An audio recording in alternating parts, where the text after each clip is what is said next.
फिर वो आया, बोला जी मुझे कुछ सामग्री दे दो कि मैं वहां पे कुछ 21 ब्रह्मांड दिया कुछ बना पाऊं। तो परमात्मा ने कहा कि भाई ये 5 तो 3 गुण है, तू कुरम जो है, एक जो बच्चा है उनका कबीर परमात्मा का वहां पे 16 पुत्रों में से, तो कुरम के पास से सामग्री जाके ले ले। ये काम बिल्कुल आसानी से भी हो सकता था, अगर कोई बच्चा अपने पिता से प्रार्थना करके भी ले सकता है, लेकिन जो मनमाना आचरण है इसके लिए ये दिखाया गया कि सतलोक में घटनाएं घटी थी।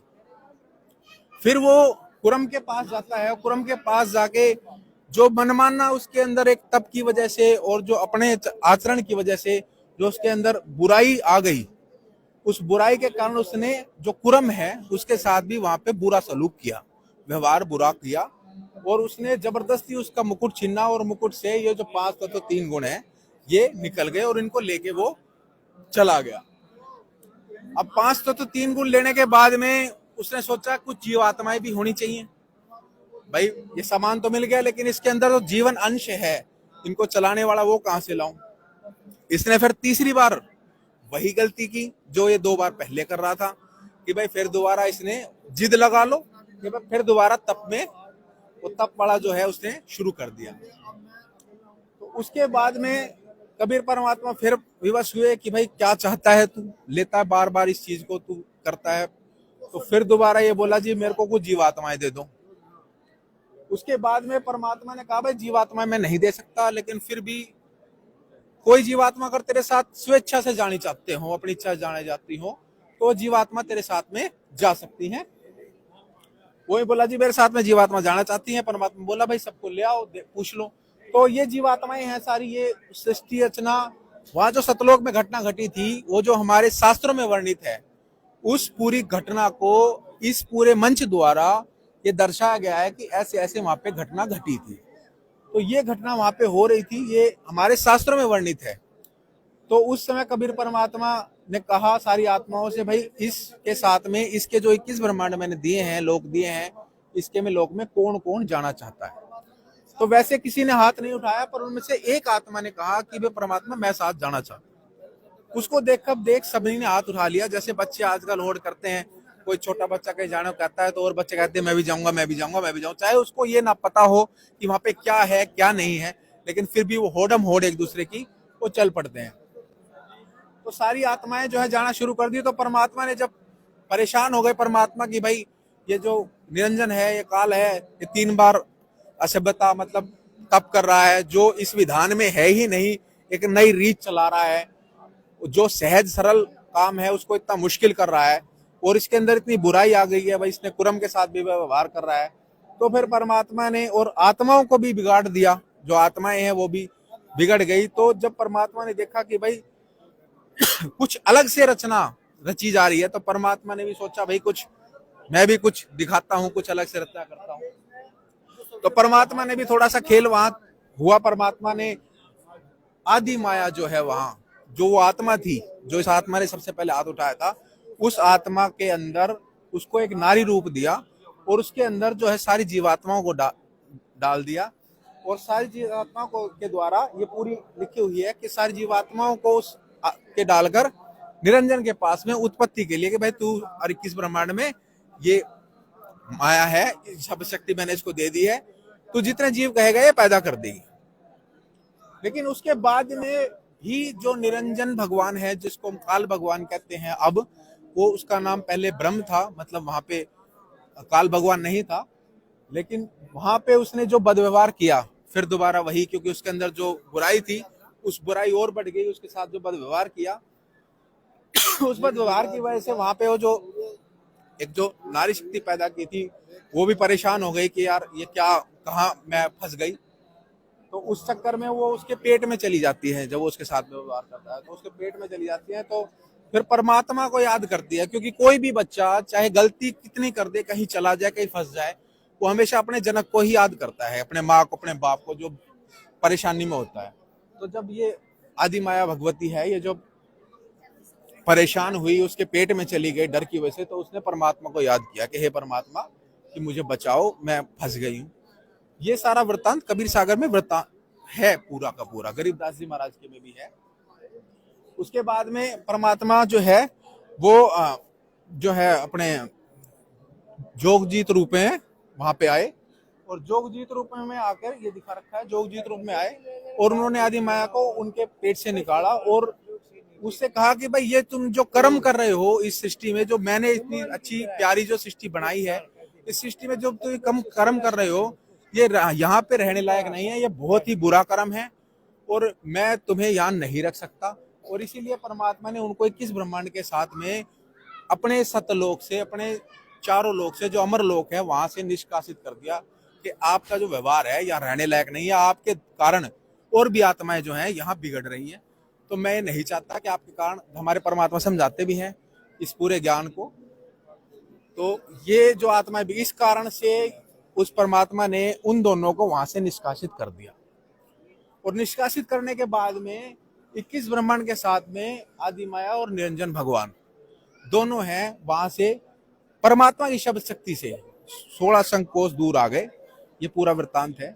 उसके बाद में आने के बाद में फिर दोबारा जो निरंजन भगवान के अंदर जो बुराई थी, क्योंकि एक बार जैसे हम कोई आदत हमारी, एक झूठ हम बोल देते हैं, अगर उसको झूठ को छुपाने के लिए 100 झूठ बोल देते हैं, तो जो बुराई है वो धीरे धीरे बढ़ती चली गई और उस समय उसको एक श्राप भी लग गया था। अभी श्राप में इस चीज का है नहीं, बाकी शिष्य रचना में, परमात्मा की शिष्य रचना में सारा वृत्तांत है, तो ये पूरा उसमें दिखाया नहीं गया। श्राप की वजह से उसका शरीर जो है काला पड़ गया था, तो उस काले शरीर पड़ने की वजह से उसकी जो वो सुंदर शरीर था वो इस शरीर में बदल गया, जिसको हम काल रूप ब्रह्म कहते हैं। उसके पीछे काल रूप ब्रह्म लग गया, क्योंकि वो 21 ब्रह्मांड में जो है 1 लाख को खाता है और 1.25 लाख को उत्पन्न करता है। इस वजह से उसका काल नाम पड़ गया और उसका शरीर जो है विकृत हो गया। मतलब जैसे किसी के ऊपर अगर बुराई आ जाती है या कोई बुरा आचरण कर लेता है तो उसके शरीर पर भी उसका इफेक्ट पड़ता है। जैसे कोई तम्बाकू खाता है, नशा करता है, तो हम देखते हैं उसका शरीर भी काला ही रहता है। तो वो जो है काला शरीर उसका हो गया और दुर्गा जी के साथ में उसने वहां पे 3 पुत्रों की उत्पत्ति की, रजोगुण, सतोगुण और तमोगुण। श्री ब्रह्मा जी, श्री विष्णु जी और शिव जी। ये कबीर सागर में, गरीबदास जी महाराज के ग्रंथ में, भगवत गीता में, हमारे चारों वेदों में, पुराणों में इन चीजों का पूरा प्रमाण है। और हमारे गुरुजी ने एक एक हरफ दिखा दिखा के कि यहाँ ये लिखा हुआ है, सारा इस चीज का पूरा प्रमाणित शास्त्रों के आधार पर दे रखा है ज्ञान। तो तीनों पुत्रों की उत्पत्ति शुरू हो जाती है। उसके बाद में जो ज्योति निरंजन है, जो ब्रह्म है, वो कहता है भाई मैं, मेरे अंदर कमी है और मैं किसी को अपना जो है ये रूप नहीं दिखाऊंगा। तो ये प्रतिज्ञा ले लेता है कि भाई मैं इस रूप में किसी को दर्शन नहीं दूंगा, क्योंकि मैं इस रूप में दर्शन दूंगा तो सृष्टि बेकार हो जाएगी, सृष्टि अच्छी नहीं रहेगी और मेरा सब विरोध करेंगे कि भाई कैसे है। तो उन्होंने अव्यक्त रहने की, कि मैं किसी को दर्शन नहीं दूंगा, ये प्रतिज्ञा ले ली। इसलिए हम अब यहां से हम कह देते हैं कि सृष्टि में का जो मालिक है वो निराकार है, क्योंकि जब वो कह रहा है कि भाई मैं किसी को दर्शन ही नहीं दूंगा और सिर्फ प्रकाश दिखाई देता है, तो हम कह देते हैं कि वो परमात्मा निराकार है। तो यहां तक का जो पीछे तक का जो ज्ञान है वो संत रामपाल जी महाराज के अलावा आज तक किसी भी संत ने, किसी भी महात्मा ने नहीं दिया। और वो सिर्फ सच्चिदानंद घन की वाणी में ही आता है और जो पूर्ण पुरुष है वही दे सकता है। क्योंकि हमें जो ज्ञान आज तक मिला हुआ है, जो हमारे ब्राह्मणों ने या हमारे ऋषियों ने जो ज्ञान हमें दिया है, वो ज्ञान सिर्फ यहाँ से जो ये सृष्टि रचना अव्यक्त रहने वाली है, इससे नीचे नीचे का ज्ञान है।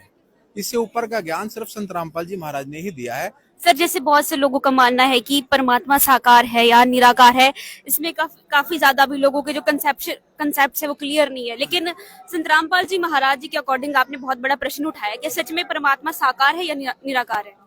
देखो जी, जितना जिसको ज्ञान होता है वो उसी हिसाब से काम कर पाता है।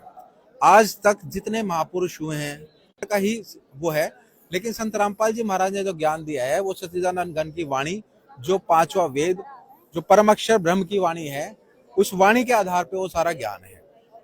और इसका प्रमाण इनमें भी है, लेकिन इनमें पूरा ज्ञान नहीं है, अधूरा ज्ञान है, इस वजह से ये समस्या है। उसके बाद में काल भगवान द्वारा, निरंजन भगवान द्वारा, ब्रह्म कह लो, ब्रह्म द्वारा, ब्रह्म और माया के सहयोग से तीनों पुत्रों की उत्पत्ति हुई। इसका भी भगवत गीता में वृतांत है। भगवान कहते हैं कि भाई मैं तो बीज स्थापित करने वाला पिता हूं, प्रकृति गर्भ धारण करने वाली माता है। प्रकृति से उत्पन्न तीनों गुण जीव आत्मा को संसार में बांधते हैं। तो ये तीनों गुण जो है, ये तीनों देवता जो है, ये उत्पन्न किए गए इस सृष्टि को चलाने के लिए। सर आपने जिक्र किया यहाँ पे प्रकृति माता का, तो प्रकृति माता से आपका क्या अभिप्राय है सर? प्रकृति माता से मतलब है कि भगवान ने गीता जैसे पढ़ी है हमारे हिंदू धर्म में भी, तो वो कहते हैं कि मेरी दो प्रकार की प्रकृति है। एक तो देवी रूप में जो प्रकृति है, एक जो है जड़ रूप में प्रकृति है।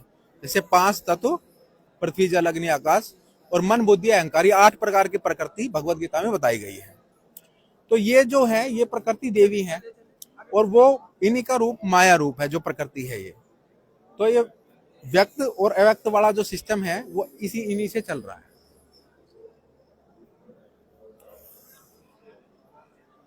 तो फिर उसके बाद में जब तीनों पुत्र उत्पन्न हो गए इस सृष्टि में, उसके बाद में उनकी तीनों की माँ भगवती ने, दुर्गा जी ने अपने तीनों रूप बनाए और अपने तीनों पुत्रों द्वारा उनकी शादी कर दी, जो बिल्कुल शांत तरीके से, किसी भी ढोल बाजे के द्वारा किसी वैसे नहीं की गई।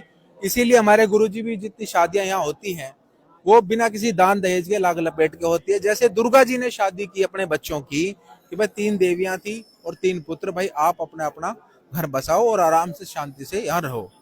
सर जिस प्रकार से हम देखते हैं कि जो आजकल का चलन है, लोग बड़ी धूमधाम से शादियां करते हैं, काफी शराब पीते हैं, डीजे लगाते हैं, लेकिन दूसरी तरफ हम संत रामपाल जी महाराज जी को देखते हैं, वो काफी सादगीपूर्ण तरीके से शादी करते हैं, मतलब जो उनके शिष्य उनकी शादी करवाते हैं।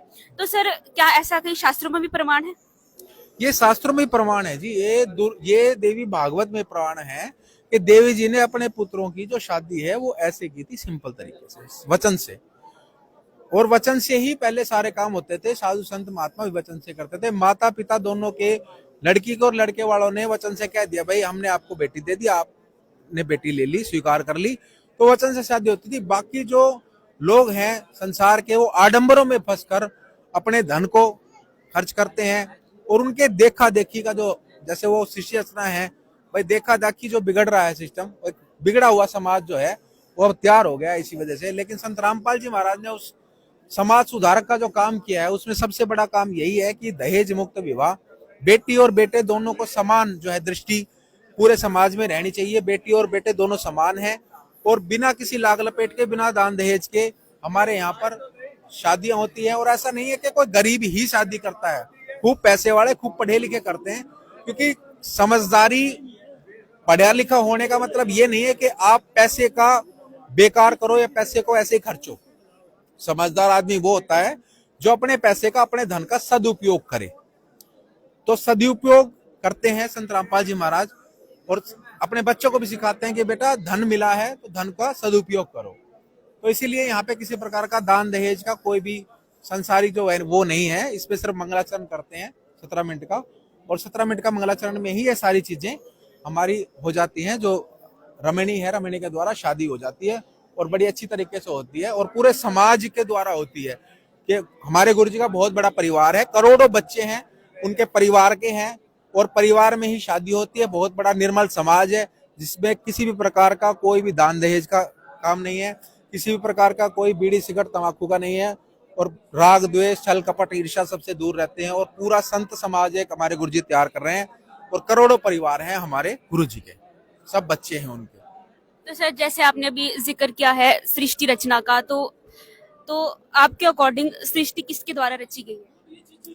सृष्टि रचना देखो जी, अब जो दादा है, मान लो जिसने सबसे पहले कोई पौधा लगाया, अब माना तो यही जाएगा कि जो सबसे पहले जिसने पौधा लगाया वही सृष्टि रचना का आधार है। अब बाद में चाहे उस पौधे के बीज से करोड़ों बीज तैयार हो जाए। मान लो किसी ने आम का पेड़ लगा दिया पहला, अब उस आम के पेड़ से आम हो गए और उस आम से करोड़ों हो गए, लेकिन कहा तो यही जाएगा कि भाई आम का है, तो हैं तो सारे परमात्मा के बच्चे। हमारे गुरु जी ये समझाते हैं कीड़ी से लेके और परब्रह्म तक सभी उस परमात्मा की जीवात्मा है। लेकिन अगर कहीं कीड़ा लग गया, किसी आम के पेड़ में कीड़ा लग गया, आम के बीज में कीड़ा लग गया और उस बीज के द्वारा भी कोई फल तैयार हो गए, कोई पेड़ तैयार हो गए, अब नाम तो उसी का ही आएगा, लेकिन वो जो विकारी बीज हैं उनका भी दोष उसमें रहेगा। तो इसी तरह इस सृष्टि में जो हमारे शरीर मिला है ये प्रकृति और काल भगवान द्वारा निर्मित है, तो इसमें विकार हमारे अंदर है ही। क्योंकि वो जो गुण है उनके वो भी हमारे को इस चीज में